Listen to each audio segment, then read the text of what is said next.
राहुल गांधी ने अपने ही एक नेता को एक सलाह दी और कहा कि तुम जो कर रहे हो वो काम तो अच्छा है, मैं तुम्हें दो तीन सुझाव भी देता हूं, लेकिन उससे भी ज्यादा बड़ी सलाह तुम्हें यह है कि अपने स्टेट के लोगों को देख लेना। तुम्हारे स्टेट में हमारे नेता कुछ ऐसे ही हैं। कुल मिलाकर यह सलाह किसे दी गई? राहुल गांधी ने आखिरकार किन लोगों की तरफ उस नेता का ध्यान खींचा और आखिरकार ये यात्रा कौन सी है? कांग्रेस के भीतर बैठे हुए तमाम स्लीपर सेल्स जो राहुल गांधी की निगाह में चढ़े हुए हैं, क्या आज की तारीख में उसी की बानगी देखने को मिली जब एक नेता ने एक किस्सा सरेआम सुना दिया? सारी बातें जरा विस्तार से। नमस्कार, मैं स्वप्निल और आप मुद्दा देख रहे हैं। आगे बढ़े उससे पहले एक छोटी सी अपील है। मुद्दा इन दिनों एक गंभीर आर्थिक संकट से जूझ रहा है। इसके पीछे दो प्रमुख कारण हैं। पहला ये कि हमारे मेन बैंक अकाउंट बीते कई महीनों से फ्रीज चल रहे हैं, तो दूसरी तरफ हमारे 2.5 साल पुराने चैनल को भी हमसे छीना जा चुका है। ऐसे में डे टू डे ऑपरेशंस में जब मुद्दा को कुछ तकलीफों का सामना करना पड़ रहा है, यदि आप चाहें, यदि आप सक्षम हो, तो छोटी छोटी मदद मुद्दा की जरूर कीजिएगा।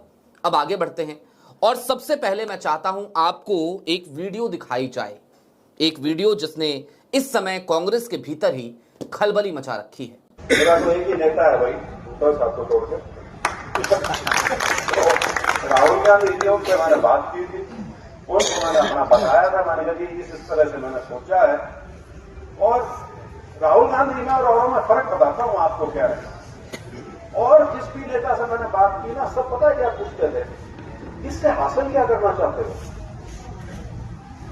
कांग्रेस में नया त्योहार मनाना चाहते हो या कांग्रेस का बोलना चाहते हो? सिर्फ राहुल गांधी वो आपने कहा जिसने मुझसे सीधी सीधी यात्रा की बात करी कि क्या है, क्या विचार है, क्या संदेश लेकर जाना चाहते हो, इसको बेहतर करने के लिए क्या किया जा सकता है, और 2-3 सुझाव दिए। कोई लाज लपेट नहीं, कोई राजनीति, लेकिन हाँ यूं जरूर कही थी कि यार तुम अपने स्टेट वालों को देख लियो, तुम्हारी स्टेट थोड़ी वहां के नेता ऐसे ही है। तो मैंने यानी वो तो चलो जैसे है तो है, लेकिन आपने अगर हाँ करिए तो बात खत्म हुई। उसके बाद फिर मैं कांग्रेस के जो और बड़े नेता हैं, हमारे राष्ट्रीय अध्यक्ष में, उनसे मुलाकात हुई और जो हमारे जनरल सेक्रेटरी ऑर्गेनाइजेशन है उनसे बात करके तो फिर जाके मैंने औपचारिक रूप से 20 अगस्त को इसकी घोषणा की। क्या आप पहचानते हैं ये कौन है? इनका नाम है बृजेंद्र सिंह। उचाना विधानसभा से इस बार प्रत्याशी रहे, पूर्व सांसद हैं बृजेंद्र सिंह। और इतना ही नहीं, बल्कि उचाना की जो सीट थी जहां पर 38 वोटों से इन्हें हार मिली थी, वो मामला अभी हाईकोर्ट में चल भी रहा है। बकौल बृजेंद्र सिंह, राहुल गांधी ने इनसे क्या कहा? राहुल गांधी ने इनसे कहा कि यात्रा निकाल रहे हो, अच्छी बात है, सद्भाव यात्रा। इन्होंने यह भी बताया कि मैं जब बाकी लोगों से मिल रहा था तो लोग अलग अलग सवाल कर रहे थे। कोई पूछ रहा था इससे हासिल क्या करना चाहते हो, इससे तुम चाहते क्या हो, तुम्हारा क्या उद्देश्य है। लेकिन जब राहुल से मिला तो राहुल ने कोई राजनीति की बात नहीं करी, कोई राजनीतिक बात नहीं करी। उन्होंने 2-3 सुझाव दिए यात्रा को लेकर, यात्रा को सराहा भी। और उसके बाद राहुल गांधी ने सीधे तौर पर यह सलाह दी कि भाई देख लेना, तुम्हारे स्टेट में यानी कि हरियाणा में तुम्हारे नेता कुछ ऐसे ही हैं। जाहिर सी बात है, राहुल गांधी की अनुमति लेकर बृजेंद्र सिंह ने यात्रा शुरू करी। अलका लांबा से मुलाकात करी थी। इस यात्रा की शुरुआत से पहले बृजेंद्र सिंह ने मल्लिकार्जुन खड़गे यानी कि कांग्रेस के अध्यक्ष से मुलाकात करी थी। सद्भाव यात्रा 5 महीने चलने वाली यात्रा, और इसके साथ ही साथ केसी वेणुगोपाल से भी मुलाकात करी थी। बावजूद उसके इस यात्रा का विरोध सबसे ज्यादा अगर किसी ने किया तो ऐसा लगा जैसे हरियाणा कांग्रेस के ही लोग कर रहे हैं। हरियाणा कांग्रेस के प्रदेश अध्यक्ष राव नरेंद्र भी इस यात्रा को अपनाने से दूरी बनाते नजर आ रहे हैं। भूपेंद्र हुड्डा फैमिली वो दूरी बनाते हुए नजर आ रही है।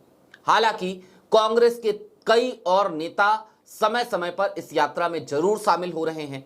यात्रा को एक अच्छा रिस्पांस जरूर मिल रहा है, लेकिन इन सब के बावजूद जरा सोचिए, अगर राहुल गांधी का एक सिपाही सड़कों पर उतरा है तो उसके बाद भी कैसे कांग्रेस के ही लोग उसका विरोध कर रहे हैं, जबकि वो उतरा किसके लिए? जाहिर सी बात है, उतरा कांग्रेस के लिए है। दोस्तों, अब कुछ चीजें और समझने की जरूरत है। आपको याद है, बिहार से लौटने के ठीक बाद राहुल गांधी अचानक हरियाणा पहुंच गए थे। मनीष खटाना को बुलाया था, मुलाकात करी थी और यह औचक दौरा था। सीधे एयरपोर्ट से वो निकल गए गुरुग्राम के लिए। लेकिन क्यों गए थे गुरुग्राम? यह वो वक्त था जब हरियाणा में प्रदेश अध्यक्ष और सीएलपी लीडर, इन दोनों को चुनने की प्रक्रिया चल रही थी। मनीष खटाना से मुलाकात करते वक्त राहुल गांधी कुछ नामों के सुझाव चाहते थे। वो सुझाव लिए भी उन्होंने, लोगों के बारे में जाना भी। राहुल गांधी चाहते तो ये थे कि हरियाणा में इस बार नेतृत्व किसी ऐसे व्यक्ति को दिया जाए जो व्यक्ति युवा हो और जो ओबीसी समाज से आता हो, पिछड़े समाज से आता हो। एक ऐसा व्यक्ति जो एक्टिव दिखे, जो सक्रिय दिखे, ठीक वैसे ही जैसे मध्य प्रदेश में जीतू पटवारी हैं। लेकिन राहुल गांधी की इन उम्मीदों पर राहुल गांधी की विदेश यात्रा के दौरान ही पानी फेर दिया गया। अचानक से ऐलान कर दिया गया, सीएलपी लीडर बना दिया गया भूपेंद्र हुड्डा को और प्रदेश अध्यक्ष की कमान सौंप दी गई राव नरेंद्र को। राव नरेंद्र, जिनका सीडी कांड अभी भी उनके गले की फांस बना हुआ है। राव नरेंद्र जो भूपेंद्र हुड्डा के खेमे के माने जाते हैं। राव नरेंद्र जो कुल मिलाकर आज की तारीख में सरेंडर नजर आते हैं हुड्डा फैमिली के सामने ही। सवाल इससे आगे का है, क्या कांग्रेस इसी तरीके से काम करती रहेगी? ये एक ऐसा सवाल है जो सिर्फ हरियाणा नहीं बल्कि देश के कोने कोने में गूंज रहा है कांग्रेस की कार्यप्रणाली को लेकर। राहुल मेहनत करना जानते हैं, राहुल मेहनत करते हैं, राहुल कोशिश करते हैं। राहुल के तमाम सिपाही, तमाम सेनापति, वो भी लगातार राहुल के साथ कंधे से कंधा मिलाकर चल रहे होते हैं। लेकिन इन सब के बावजूद राहुल के उन सिपाहियों को, सेनापतियों को विरोध का सामना करना पड़ता है। खुद राहुल गांधी को अपनी ही पार्टी में कई तरीके के विरोध का सामना करना पड़ता है। इसे विरोध ही तो कहा जाएगा। जरा सोचिए, कांग्रेस का निर्विवाद रूप से आज की तारीख में सबसे बड़ा चेहरा कौन है? जाहिर सी बात है, इस सवाल का एक ही जवाब हो सकता है। वो जवाब है नेता प्रतिपक्ष राहुल गांधी। बावजूद इसके कांग्रेस के फैसलों में राहुल गांधी की इच्छाएं झलकती नहीं है। बिहार में जरूर झलकी, कृष्णा अल्लावरू को उन्होंने वहां भेजा। लेकिन कृष्णा अल्लावरू को भेजने के बावजूद आज की तारीख में कृष्णा अल्लावरू के ऊपर तमाम आरोप बिहार में बैठे स्लीपर सेल्स ने लगाना शुरू कर दिया। यह पहली बार हुआ बिहार में जब कांग्रेस का टिकट, कांग्रेस के तमाम टिकट वो सदाकत आश्रम से तय हुए। यह पहली बार हुआ जब कांग्रेस आरजेडी को अपनी लिस्ट समाती है।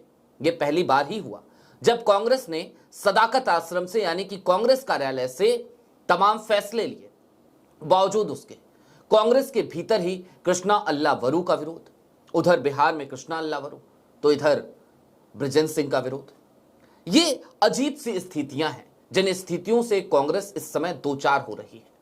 जाहिर सी बात है, कांग्रेस के लिए यह समय एक संक्रमण काल सा है, एक संक्रमण काल चल रहा है जिसमें कांग्रेस खुद को रिफॉर्म करना चाह रही है। कांग्रेस को रिफॉर्म करने के लिए राहुल गांधी तमाम तरीके की मेहनत भी कर रहे हैं, जमीन पर भी जा रहे हैं, लोगों से मिल भी रहे हैं, उन तमाम नेताओं को प्राथमिकता भी दे रहे हैं जो कांग्रेस के प्रति समर्पित हैं।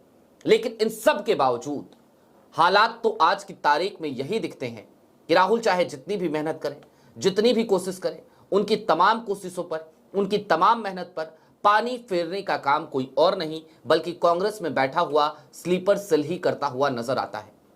अब बृजेंद्र सिंह ने आज की तारीख में जब ये बयान दिया, ये बात बोली, सरेआम बोली, तो जाहिर सी बात है स्लीपर सेल्स को झटका जरूर लगा होगा, बुरा भी लगा होगा। उन्हें इस बात का भी एहसास हो गया होगा कि राहुल गांधी किन लोगों के बारे में बात कर रहे थे। लेकिन हां, हरियाणा का चुनाव भी हमें याद रखना चाहिए। हरियाणा विधानसभा का वो चुनाव जिसमें जीती जिताई बाजी कैसे हारी जाती है, ये कांग्रेस की गुटबाजी ने बताया। आज की तारीख में जो सीएलपी लीडर हैं, हो सकता है वो मुख्यमंत्री भी बन सकते थे एक बार फिर से, लेकिन मुख्यमंत्री बनने की उन्हें कोई जल्दी नहीं थी। ऐसा ही तो लगा, क्योंकि लगातार टिकट बंटवारे के वक्त अलग तरीके की रणनीति बनती रही, अलग तरीके से चक्रव्यूह रचे जाते रहे, अलग तरीके से भीतरघात किए जाते रहे। हरियाणा के विधानसभा चुनाव में यही सब कुछ होता रहा।